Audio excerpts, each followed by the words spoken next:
Luciano Fabri, secretario de Formación y Capacitación para la Igualdad en el Ministerio de Igualdad y Género de la provincia de Santa Fe.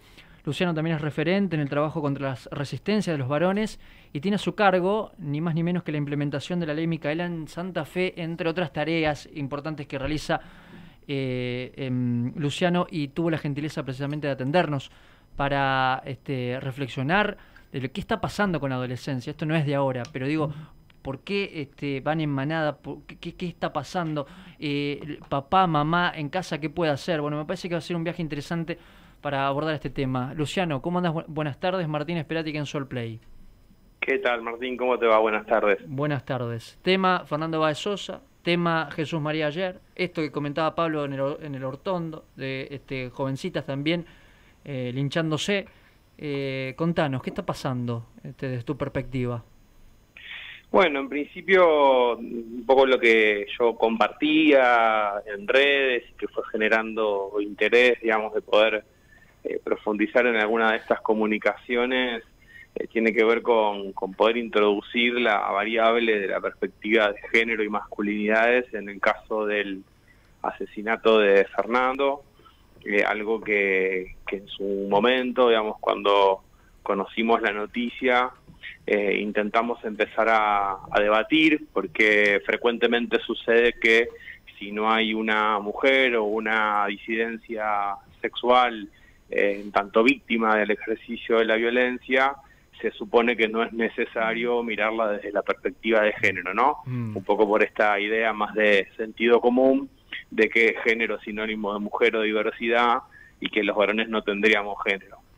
Y creo que es importante hacer este esfuerzo por introducir esa variable, porque nos permite identificar cómo la socialización de los varones en los mandatos de masculinidad, que muchas veces tienen que ver con esta idea de mostrarnos fuertes, competitivos, omnipotentes, activos y de algún modo buscar cierto reconocimiento, digamos, de nuestra masculinidad por parte de nuestros pares, nos lleva muchas veces a exponernos a situaciones de riesgo que atentan contra nuestra salud, contra nuestro bienestar e incluso contra nuestras vidas, ¿no?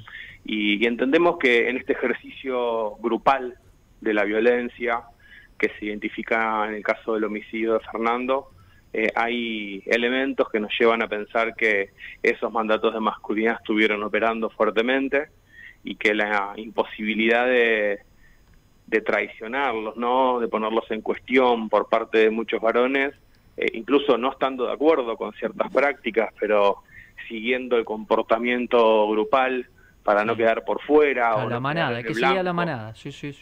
Claro, no sé si pudieron escuchar estos días el testimonio de Agustín Pichot, contando sobre esos rituales de iniciación, de bautismo en el rugby, que lo llevaron en su caso particular a no poder sentarse durante 4 días por cómo le habían mordido los glúteos, ¿no?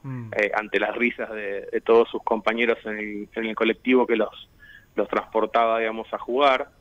Y él también decía que recién, cuando pudo ser capitán del equipo, pudo de algún modo marcar la cancha, ¿no?, y decir que esas prácticas no se iban a llevar más adelante. Eso tiene que ver con una persona que pudo hacerlo cuando accedió a una posición de jerarquía, de autoridad, de legitimidad, y que incluso pudo ponerlo en palabras de manera pública en un medio de comunicación cuando ya se había retirado. ¿Sabes lo que me pasa, Luciano? Lo debatíamos la semana pasada con Laura Ketchman aquí, nuestra locutora en este ciclo de Unión Perfecto. A mí realmente me empezó a hacer ruido el tema de llamar rugby. Vemos todos los rugby condenados, perdón, en el juicio, etcétera, día tanto, etcétera, etcétera. Y yo digo, ¿por qué vinculamos al deporte con estas personas que, bueno, terminaron con la vida de Fernando Báez Sosa? Entonces te pregunto, si este modo de conducta violenta pasa en otros deportes, ¿por qué te hago esta pregunta? Estás trabajando al respecto, porque me llevé la sorpresa de que mucha gente, ¿no?, comentaba desde, che, mirá que yo cuando iba al boliche había estas prácticas y esta cosa de vayamos todos en manada y actuemos de esta manera. Entonces yo te pregunto... Y lo vinculaban directamente con este deporte, con eso era lo que nos llamaba la atención y debatíamos en la mesa. ¿Es así, Luciano, a la luz de los hechos? Yo creo que no es un monopolio exclusivo del rugby, sí creo que hay una frecuencia que necesariamente nos tiene que conducir a hacer un análisis crítico de qué es lo que pasa dentro del rugby. Por eso yo no digo ni los rugbyers, ni digo los varones, ¿no? O sea, no me refiero, digamos, a todo el universo del rugby, ni a todo el universo de los varones, pero lo cierto es que esa combinación de la socialización en la masculinidad reforzada en la socialización en una disciplina deportiva en particular, está dando indicios de que algo ahí hay que revisar. Y yo creo que la construcción de ese cuerpo común, de ese espíritu colectivo, como un gran valor dentro de la disciplina del rugby, que los mismos practicantes se encargan siempre de destacar, tiene rasgos muy alentadores, muy ventajosos, en tanto como forja, digamos, un espíritu grupal que dentro de la cancha de juego está de algún modo reglamentado, ¿no? El ejercicio de la violencia tiene sus límites porque constituye falta. Y eso, digamos, en el marco de un deporte que busca como resultado ganar, es contraproducente, por lo tanto hay que regularlo, hay que limitarlo. Ahora, ¿qué pasa con eso fuera del campo de juego? Y cómo, a diferencia quizás de otros tantos grupos de varones, amigos, compañeros que pueden verse involucrados en situaciones de violencia callejera, acá distinguimos la participación en tanto equipo, en tanto integrantes de una misma división, de un mismo club, de una misma práctica deportiva, ¿no? Porque es cierto, y también lo debatíamos en algunas otras notas periodísticas, que no se destaca siempre cuál es el deporte que practica el homicida o el femicida, ¿no? En cada caso mediático. Sin embargo, acá hablamos de un grupo que compartía esa característica de integrar un mismo equipo. Que eso lleve a la estigmatización del rugby es un problema, digamos, que tenemos que poner en discusión. Yo no creo que haya que estigmatizar un deporte, para nada. Tampoco hay que estigmatizar un género, para nada. Pero sí hay que poder, digamos, atender a qué es lo que puede estar sucediendo, digamos, en la socialización deportiva que hace que nos encontremos frecuentemente ante casos de estas características. Y para mí tiene que ver un poco con cuál es esa violencia no regulada, ¿no? Eso que queda por fuera de lo que sucede dentro del campo de juego, pero que al mismo tiempo es parte de una regla de juego, no del rugby, sino de la propia masculinidad, ¿no? Cómo esos mismos varones se ratifican entre ellos su virilidad, agarrándose a las trompadas a la noche y siendo la anécdota del día posterior en el club, ¿no? Y además la cosa, perdón, de la manada también, eso era lo que nos llamaba la atención, porque a lo mejor si es, por decirlo de alguna manera, mano a mano o uno contra uno, un poco analizábamos el otro día y decíamos, tal vez no se daba este fenómeno, pero ¿qué cosa reafirma la manada? Preguntarte también, Luciano, en este sentido. Es que a eso iba justamente con esta idea del espíritu colectivo, ¿no? De la reacción grupal, claro. Donde de algún modo el grupo se reafirma a sí mismo encontrando, digamos, un enemigo. Y la violencia se ejerce en tanto grupo. Claro. No en tanto un individuo que juega al rugby. Yo recuerdo, digamos, en mi adolescencia, que los domingos en el club se hablaba, digamos, de las peleas que habían tenido en la puerta de tal o cual boliche, las divisiones, digamos, superiores del rugby, digamos, de ese mismo club. Yo mismo, digamos, he sufrido situaciones de violencia en la calle por parte de un grupo que me pateó en el piso, literal, sin tener que lamentar, digamos, consecuencias tan graves, digamos, en aquella ocasión como en las que estamos discutiendo ahora.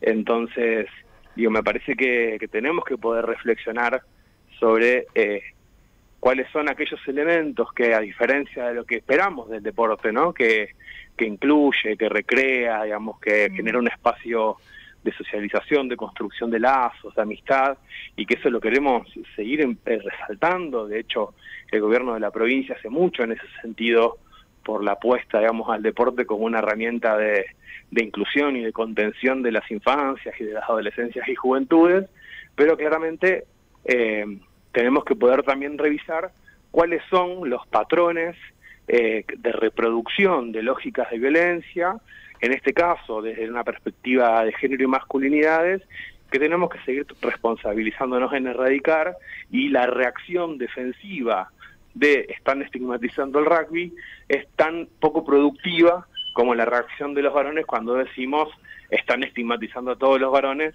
porque nos cuestionan alguna práctica machista, ¿no? Ahora, lo que te quería preguntar, porque en realidad esto de estigmatizar se puede dar como la lectura de, bueno, por qué se estigmatiza, pero también en la medida que yo estigmatizo a otro, yo me considero fuera de ese problema. Yo me considero ajeno a esa violencia. Y, por ejemplo, recién estábamos charlando y yo recordaba cuestiones de mi infancia en que nos vacunaban en el aula y que uno no lloraba por la chica, por el sentido de pertenencia, porque no le digan sos mamita, sos maricón, perdón por la palabra, pero lo quiero decir así. Y en verdad creo que en esta cuestión de buscar la noticia de la violencia social fuera, deberíamos buscarla también un poco adentro con esta cuestión de en esto que aún continúa, hasta en el trato que podemos tener con los hijos o con nosotros mismos. Los hombres no lloran, tenemos que tener, o sea, ante la adversidad tenemos que ser resilientes, no podemos pensar que estamos tristes o que no estamos mal, mostrarse siempre fuertes. El hombre proveedor, el hombre proveedor, ¿no? Y también una construcción que tampoco es del hombre con el hombre, sino que también participa el otro género, que a mí me hacía acordar mucho a esto de los documentales, ¿viste? de National Geographic, cuando dos machos peleando por la manada, ¿no? Por conducirla y también por aparearse con una hembra. O sea, hay un montón de cuestiones ahí que escapan cuando decimos, bueno, es el rugby, ya está, punto, firmado, bajamos la persiana y nos olvidamos, por ejemplo, de la violencia social, porque en este caso trasciende porque es clase media, también hay que decirlo.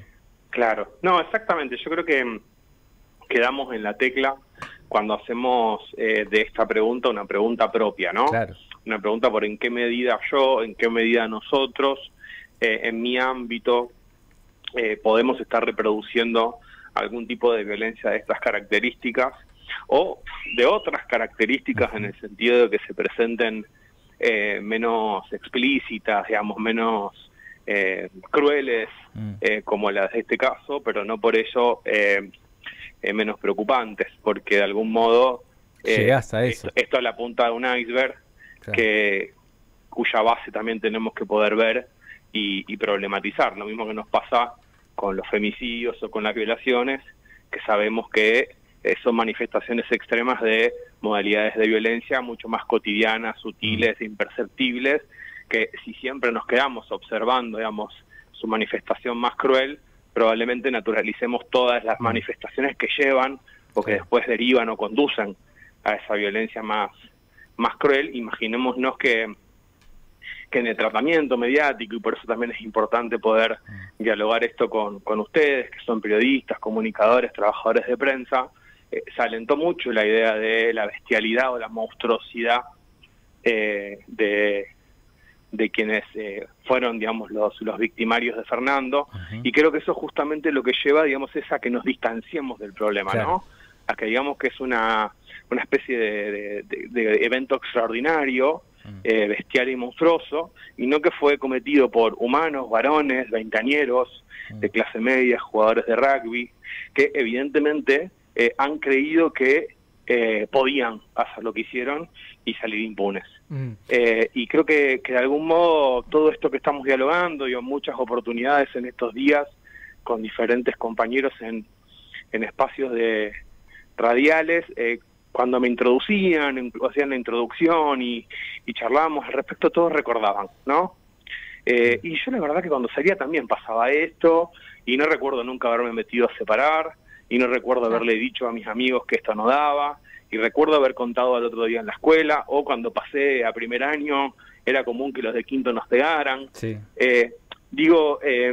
Como todos hemos atravesado estas situaciones que olvidamos o las recordamos como anécdotas graciosas para no hacernos cargo del dolor que generan. Sí. Claro, y lo reproducimos con nuestros hijos también. Claro. Eso es muy importante. Luciano, la invitación para otra oportunidad, los tiempos radiales por allí nos juegan una mala pasada, así que Te agradezco muchísimo tus conceptos muy claros. Última pregunta, desde tu área, ¿cómo se hace para trabajar precisamente en esto de generar conciencia?